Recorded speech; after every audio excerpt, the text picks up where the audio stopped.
Rebonjour du coup. Donc oui, je le disais, je vais partager avec vous mon expérience de voyageur. Ça vous expliquera aussi pourquoi on a créé Escapade avec mon associé Emine. Donc à chaque fois que je voyage, au cours des années, que ce soit une petite escapade à 20 km de Paris ou vraiment un très long séjour à l'autre bout de la planète, j'ai à peu près toujours la même expérience. C'est-à-dire que je choisis une destination, je réserve l'hôtel, les vols, etc. Ensuite, j'attends les pas, ensuite je voyage et je reviens, je partage mon expérience avec mes amis et mes proches. Donc si on synthétise, si on schématise un peu, ça donne à peu près ça. Sauf que, ça vous le connaissez tous, c'est l'expérience client, sauf que dans la réalité, elle est un peu différente, puisque la partie attente, ça peut prendre pas mal de temps. Et pour ma part en tout cas, c'est souvent quelque chose qui peut être un point noir, puisque quand on veut planifier un voyage, préparer ce qu'on va voir et ce qu'on va faire sur place, ça prend du temps, ça peut être complexe, et plus le voyage va être long, plus ça va prendre du temps.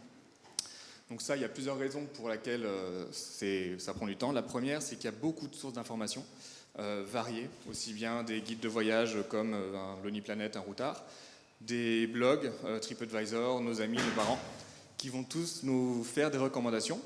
Et ces recommandations, il va falloir ensuite les trier et surtout voir si elles sont de qualité, si elles sont fiables. Donc par exemple sur TripAdvisor, parfois on peut se poser la question. Et une fois qu'on a toutes ces informations, qu'on sait à peu près ce qu'on veut faire, reste encore de mettre tout ça en forme et d'avoir un plan de voyage qu'on peut utiliser une fois sur place.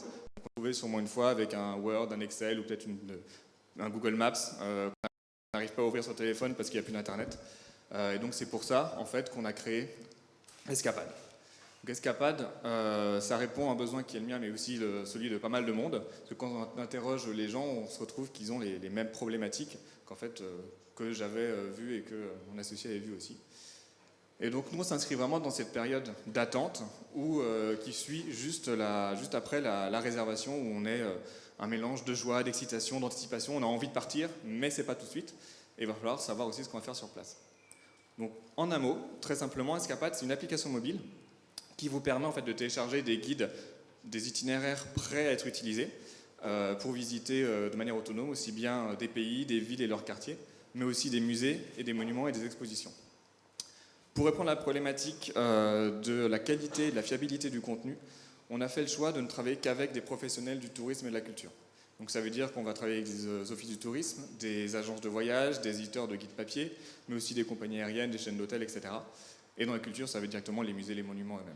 Donc vous ne trouverez pas sur l'application tout ce qui va être du collaboratif, donc les dernières vacances de Madame Micheline ou de Monsieur Dupont. Deuxième problématique, c'est celle d'avoir un support qui est facile à utiliser et disponible en mobilité. Donc pour ça, je vous propose de faire un petit étude de cas, entre guillemets. D'habitude, je prends l'Italie, mais là, en ce moment, c'est pas forcément recommandé. Donc, disons que je vais pouvoir aller à Meaux le week-end prochain. En plus, il paraît qu'ils ont du bon brie, donc je vais y aller. Donc, je tape dans l'application Meaux et je vais retrouver tout de suite les contenus qui sont disponibles sur cette ville. Donc là, on voit directement avec qui on travaille sur place. Et si je vais un peu plus loin, je vais voir tous les guides de visite qui sont disponibles. Personnellement, j'aime beaucoup l'histoire. Donc là, je vois un guide qui s'appelle Meaux au Moyen-Âge. Donc je vais l'ouvrir pour regarder ce qu'il y a dedans. Et la première chose que je vois, c'est qu'il a été publié et créé du coup par l'Office du tourisme de Meaux. Donc a priori, tout ce qui est qualité, fiabilité, je ne me pose plus trop de questions, c'est au rendez-vous. J'ai d'autres informations pour savoir si ça me plaît ou pas. 2 km en un jour pour voir 13 lieux, a priori ça a l'air plutôt sympa, donc je vais le télécharger. Ce guide en particulier, il est payant, il est gratuit celui-là, mais on en a aussi des payants, en général c'est l'ordre de quelques euros, pour un jour ça va être 2-3 euros, et si on fait une semaine ça va être plus 6-7 euros. Après ça dépend vraiment, c'est nos partenaires qui choisissent le prix et qui fixent les prix. Là on est vraiment à l'intérieur d'un guide, donc là c'est la promesse Escapade qui est là, c'est un itinéraire qui est déjà tracé pour vous, sur une carte interactive. Donc on est basé sur Google Maps et on va pouvoir se géolocaliser également dessus, donc on n'est jamais perdu. Et aussi on a tout en bas le petit bandeau de téléchargement hors ligne, donc ça veut dire que si vous avez besoin d'aller à l'étranger, que vous n'avez pas d'internet, directement vous pouvez le télécharger et après ça marche en mode avion.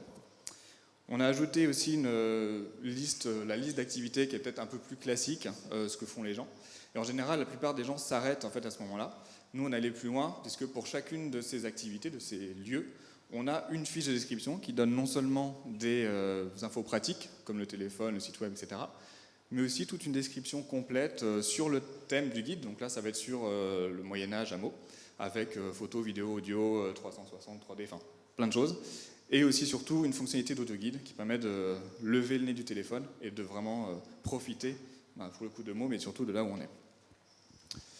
Également, on est allé un peu plus loin puisque les voyageurs avec qui on a parlé nous disent c'est top votre truc, mais quand on arrive en fait dans un musée, dans un monument, dans une église, il y a une rupture digitale et donc on peut passer directement dans un guide ici de la cathédrale de Meaux et on aura de la même façon un guide complet créé par la cathédrale. On est aussi un peu plus loin, un carnet d'adresses un peu comme Mapster parce que voyager c'est aussi sortir, aller au restaurant, etc. Et une introduction. Plus que 15 secondes, je laisse 15 secondes. C'est l'avant-dernier slide. Et aussi une introduction pour donner plus d'infos, de contexte sur la ville, etc. Donc voilà, Escapade, nous, notre ambition, c'est d'accompagner les voyageurs avant, pendant et après leur voyage, et aussi d'embarquer auprès d'eux directement nos partenaires et leur univers de marque via leur guide. Merci. Super, merci beaucoup, on peut l'applaudir.